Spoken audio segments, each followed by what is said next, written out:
BJP அடிமை EPS, dummy piece Stalin bro, இதெல்லாம் நேற்று ட்விட்டரில் ட்ரெண்ட் ஆகிட்டு இருந்த ஹேஷ்டேக்ஸு. அமெரிக்கா ஈரானுக்கு வார் போயிட்டுருக்கு அப்படின்னு பார்த்தா இங்கே நம்ம இந்தியாவில் பயங்கரமாக ரெண்டு பார்ட்டாக பிரிஞ்சு பயங்கரமாக மாறி மாறி சண்டை போட்டுட்ருக்காங்க. ஸோ இந்த 2 நாளாக எங்கிட்டு திரும்பினாலும் ஒரு விஷயத்தை பற்றி தான் இந்தியா ஃபுல்லாக பேசிகிட்டு இருந்தாங்க, விச் இஸ் டீலிமிட்டேஷன். ஸோ இந்த டீலிமிட்டேஷன்னா என்ன, இதை சுற்றி இருக்க அரசியல் என்ன அப்படின்றத பற்றி தான் தெளிவாக கிளியர் கட்டாக நம்ம இந்த வீடியோவில் பார்க்க போகிறோம். இது ஒரு சாதாரண பொலிட்டிக்கல் நியூஸ் இல்லை, நம்ம இந்தியாவோட பொலிட்டிக்கல் பேலன்ஸையே சேஞ்ச் பண்ணக்கூடிய ஒரு பெரிய விஷயம். மறுவரையறை மசோதா 2026. இதனால நம்ம சவுத்துக்கு என்ன இம்பேக்ட் ஆக போகுது, தமிழ்நாட்டுக்கு பர்டிகுலராக என்ன இம்பேக்ட் ஆக போகுது, நார்த்துக்கும் சவுத்துக்கும் என்ன ஒரு கேப் கிரியேட் ஆக போகுது, இதுக்கு பின்னாடி இருக்க அரசியல் என்ன, இது எல்லாத்தையும் தான் நம்ம இந்த வீடியோவில் பார்க்க போகிறோம். ஃபஸ்ட்டு டீலிமிட்டேஷன்னா என்ன அப்படின்னா, சிம்பிளாக சொல்லணும்னா எந்த மாநிலத்துக்கு எத்தனை எம்பி இருக்கணும், எந்த ஏரியா எந்த தொகுதிக்குள்ளே வரணும், இந்த மாதிரி ஒரு முழு மேப்பிங்கையும் ரீசெட் பண்ணுற ப்ராசஸ் தான் டீலிமிட்டேஷன். இது லாஸ்ட்டாக 1971 அப்போ இருந்த சென்சஸ் பேஸ் பண்ணி நடந்தது. அதுக்கப்புறம் இந்த ப்ராசஸை ஃப்ரீஸ் பண்ணிட்டாங்க. ஏன் ஃப்ரீஸ் பண்ணாங்க அப்படின்னா, இந்த ப்ராசஸ் மக்கள் தொகையை பேஸ் பண்ணி பண்ணுறது அவ்வளோ ஃபேராக இல்லை அப்படின்றதுக்காக இதை ஹோல்ட் பண்ணுறாங்க. முக்கியமாக மக்கள் தொகையை கரெக்டாக மெயின்டைன் பண்ணக்கூடிய ஸ்டேட்ஸுக்கு இது போய் அன்ஃபேராக முடிஞ்சிடும் அப்படின்றதுக்காக இதை ஹோல்ட் பண்ணுறாங்க. பட் இப்போ இருக்க பிஜேபி கவர்மெண்ட் இந்த மசோதாவை இம்ப்ளிமெண்ட் பண்ணலாம் அப்படின்னு சொல்லிட்டு ட்ரை பண்ணுறாங்க. இது மூலியமாக 543 எம்பி சீட்டில் இருந்து கிட்டத்தட்ட 800க்கும் மேற்பட்ட எம்பி சீட்டுக்கு இது இன்க்ரீஸ் ஆக ஹை சான்சஸ் இருக்குது. இதில் நோட்டீஸ் பண்ண வேண்டிய விஷயம் என்னென்னா, எந்த ஸ்டேட்டுக்கு அதிக பாப்புலேஷன் இருக்கோ அந்த ஸ்டேட்டுக்கு அதிக எம்பிகள் கிடைக்கிற மாதிரி ஆகும். ஸோ இதுக்காக ஒரு டீலிமிட்டேஷன் கமிஷன் அமைச்சு முழு நாட்டையும் மறுபிரிப்பு பண்ணுறதுக்கான பிளானில் இறங்குறாங்க. ஸோ இப்போ இந்த டீலிமிட்டேஷனில் நார்த் ஸ்டேட்ஸோட ஸ்டாண்ட் என்ன அப்படின்றத பார்க்கலாம். நார்த் ஸ்டேட்ஸ்லாம் இதை ஃபுல் ஃபிளிஜ்டாக சப்போர்ட் பண்ணுறாங்க. அவங்களோட ஃபார்முலா சிம்பிள், மக்கள் தொகை அதிகமாக இருக்குது, அதனால் எங்களுக்கு அதிக எம்பிகள் இருக்கணும், அப்போ தான் ஒரு ஃபேர் ரெப்ரசன்டேஷன் இருக்கும் அப்படின்னு சொல்லிட்டு அவங்க சொல்கிறாங்க. சவுத் ஸ்டேட்ஸோட ஸ்டாண்ட் என்னென்னா, இதை ஆப்போஸ் தான் பண்ணுறாங்க. ஏன்னா நாங்கள் மக்கள் தொகையை கண்ட்ரோல்டாக வச்சுருந்தோம், அப்படி கண்ட்ரோல்டாக வச்சுருந்ததுக்கு இந்த ஒரு சேஞ்ச் எங்களுக்கு ஒரு பனிஷ்மெண்ட் மாதிரி இருக்குது, எங்களோட பவர் குறையிற மாதிரி இருக்குது, அதனால் இதை நாங்கள் ஒத்துக்க மாட்டோம் அப்படின்னு சொல்கிறாங்க. இதில் தமிழ்நாட்டோட ஸ்டாண்ட் என்னென்னா, தமிழ்நாட்டில் இதுக்கு ரொம்ப சென்சிட்டிவ். அதிக எம்பிகள் கிடைச்சாலும் நம்மளோட இன்ஃப்ளூயன்ஸ் ஓவராலாக பார்க்குறப்போ கம்மியாகும்.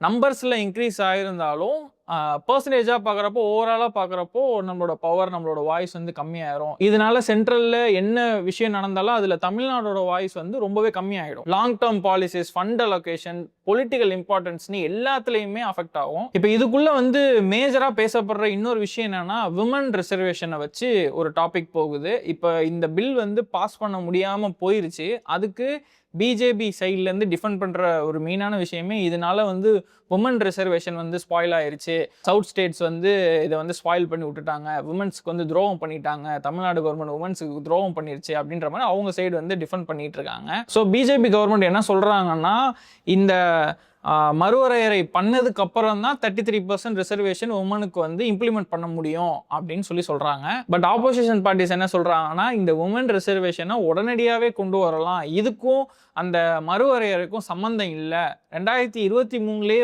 உமன் ரிசர்வேஷனுக்கான அப்ரூவல் வந்துருச்சு, பட் இதை ஒரு ரீசனாக வச்சுட்டு பிஜேபி கவர்மெண்ட் பேக்லேருந்து ஆப்ரேட் பண்ணுறாங்க. இந்த உமன் ரிசர்வேஷன் கொண்டு வரணும்னா நீங்கள் உடனடியாக கூட கொண்டு வரலாம். ஸோ பொலிட்டிக்கல் பார்ட்டிஸோட ஸ்டாண்ட்ஸ் என்னன்னா, பிஜேபி இதை ஃபுல் ஃபிளெஜ்டாக சப்போர்ட் பண்ணுது, அவங்க இது ஒரு ஃபேர் ரெப்ரசன்டேஷனாக இருக்கும் அப்படின்னு சொல்கிறாங்க. பட் டிஎம்கே அப்புறம் நிறைய சவுத் ஸ்டேட்ஸில் இருக்க மற்ற பார்ட்டிஸ் எல்லாமே இதை கம்ப்ளீட்டாக ஆப்போஸ் பண்ணுறாங்க. இது ஒரு ஃபெடரல் சிஸ்டம்க்கு பாதிப்பாக இருக்கும், சவுத்துக்கு இது ஒரு இன்ஜஸ்டிஸாக இருக்குது அப்படின்னு சொல்லிட்டு அவங்க ஆர்குமெண்ட் பண்ணுறாங்க. டிஎம்கே தவிர டிவிகேவும் இதை ஆப்போஸ் பண்ணியிருக்காங்க. பட் அதில் அந்த விமன் ரிசர்வேஷனை மட்டும் நாங்கள் அக்செப்ட் பண்ணிக்கிறோம் அப்படின்ற மாதிரி சொல்லியிருக்காங்க.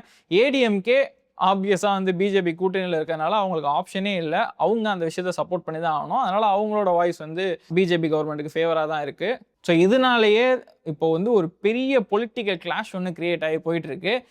இதனால தான் நான் வீடியோ ஸ்டார்டிங்கில் சொன்ன மாதிரி பிஜேபி அடிமை EPS, dummy piece Stalin bro, இந்த மாதிரியான ஹேஷ்டேக்ஸ் மாறி மாறி இந்த 2 பார்ட்டிஸோட ஐடிவிங்கும் ஹேஷ்டேக் போட்டு விளாண்டுட்டு இருக்காங்க. கரண்ட் சுச்சுவேஷன் என்னென்னா, 2026 நிலவரப்படி இந்த மசோதா பாஸ் ஆகலை. இதுக்காக ஒரு வாக்கெடுப்பு நடத்தல, ஆப்போசிஷன் பார்ட்டிஸ் வின் பண்ணதுனால இந்த மசோதாவை இப்போ பாஸ் பண்ண முடியாதுன்னு சொல்லியிருக்காங்க. ஆனால் இது கம்ப்ளீட்டாக க்ளோஸ் ஆகலை.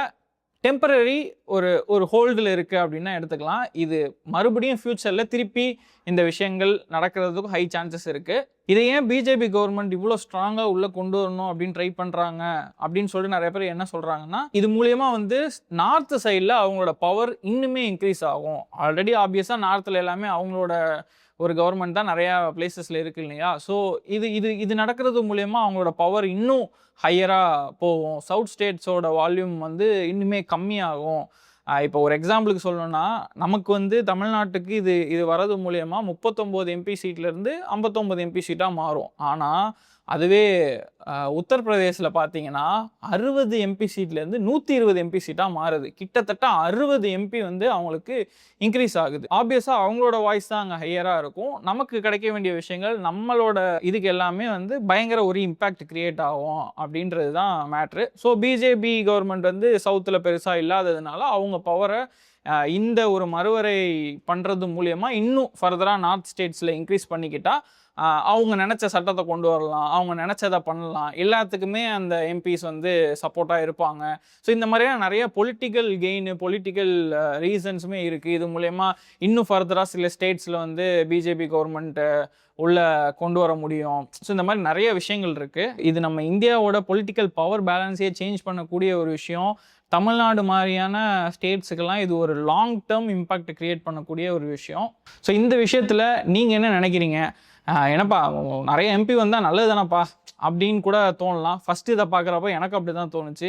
அண்ட் இதுக்கு பின்னாடி இருக்க லாஜிக்கை அனலைஸ் பண்ணுறப்போ ஓகே, இதுக்கு பின்னாடி இப்போ நமக்கு இன்க்ரீஸ் ஆகிற மாதிரி தான் நார்த்துக்கும் இன்க்ரீஸ் ஆகும்.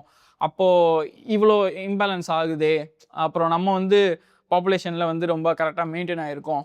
ஆனால் அங்கே நார்த்தில் அப்படி கிடையாது, கண்ட்ரோலே இல்லாமல் போனதுனால தான் இன்றைக்கி மக்கள் தொகை அங்கே வந்து அதிகரிச்சிருக்கு. ஸோ இதெல்லாம் யோசித்து பார்க்குறப்போ ஒரு வேளை இது வேணாமோ அப்படின்னும் தோணுது. ஸோ உங்களுக்கு இந்த வீடியோ ஃபுல்லாக பார்த்துருக்கீங்க, உங்களுக்கு இதை பேஸ் பண்ணி என்ன தோணுது? இந்த டீலிமிட்டேஷன் வந்து கொண்டு வரணுமா, இல்லை இதெல்லாம் தேவையே இல்லை, அஸ் யூஷுவல் என்ன இருக்கோ அதே கண்டினியூ பண்ணாலே நல்லாயிருக்கும் அப்படின்னு சொல்லிட்டு நினைக்கிறீங்களா அப்படின்றத மறக்காமல் கமெண்ட் பண்ணுங்கள். நெக்ஸ்ட் ஒரு வீடியோவில் மீட் பண்ணுவோம். பாய்.